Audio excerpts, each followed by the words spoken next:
পাল্টাপাল্টি হামলায় উত্তপ্ত রাশিয়া ইউক্রেন যুদ্ধের ময়দান। দুই দেশই একে অন্যকে লক্ষ্য করে ব্যাপক ড্রোন হামলা চালানোর দাবি করেছে।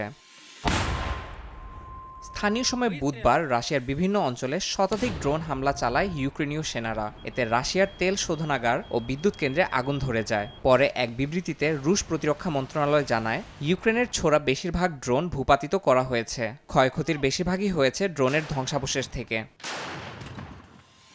এদিকে পাল্টা হামলা চালিয়েছে পুতিন বাহিনীও। ইউক্রেনের বিভিন্ন অঞ্চলে তারাও ব্যাপক ড্রোন নিক্ষেপ করে। যদিও বেশিরভাগ ড্রোন প্রতিহতের দাবি করেছে কিয়েভ। রুশ গণমাধ্যম বলছে, রাশিয়ার হামলায় ইউক্রেনে কয়েকজন হতাহত হয়েছেন। এছাড়া ধ্বংস হয়েছে একটি কারখানা।